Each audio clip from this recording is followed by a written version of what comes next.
All right, so once we get our rake panels in, we're ready to go ahead and put our cap on. So as long as I did my 3 inches in with my 2x2, I'm going to take my shake cap, put a 90-degree bend on the roof side of that cap. Now once we do that one, we're going to go ahead and take our 6-inch end disc, and we're going to field modify that into a triangle, and that's going to fit on our first cap. So take your 3/4 inch stitch screws, go ahead and fasten that into that cap, and then it's going to be ready to go onto the rake. So then our fasteners on the top are going to go into the 2x2. So you can see here, I'm just going to go right through the top into that 2x2. Then I'm go ahead and take my next cap right on top here once again. Get our fastener through the top once again.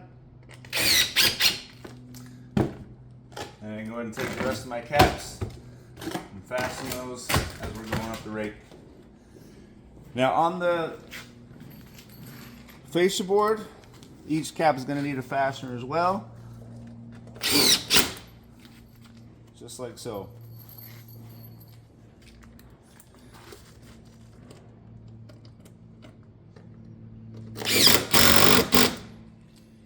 Now the fasteners down through the top, just like our bottom row, we're going to have to go ahead and take our caulk those, and then take my granules and go ahead and put that on all my top screws going up the rake.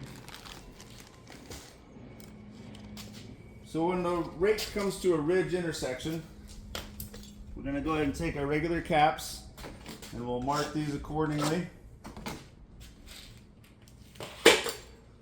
and get the following cuts. So first one, we're going to find our back flange where it hits my ridge.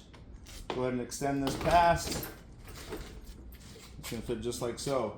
My next cap, I'm going to go ahead and take that back flange again, notch that one, and then find my miter to match my miter line of my fascia boards. And then we'll go ahead and fasten as normal.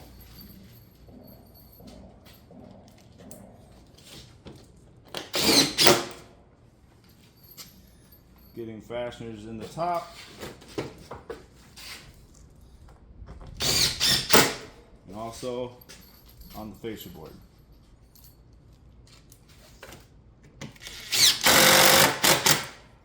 Then my first ridge cap is going to be notched.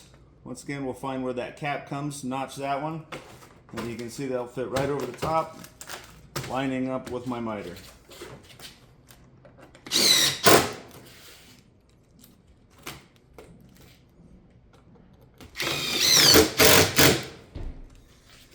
And then when I come up my ridge, caps are going to sit right on top. You can see my 2x2 and my panel fill bent up. The 2x2 is where my fasteners are going to go into. So you can see, once I get this down nice and tight, go ahead and fasten those into that 2x2, one on either side. And then we go ahead and just place those and fasten as normal, going the rest of the way on the ridge.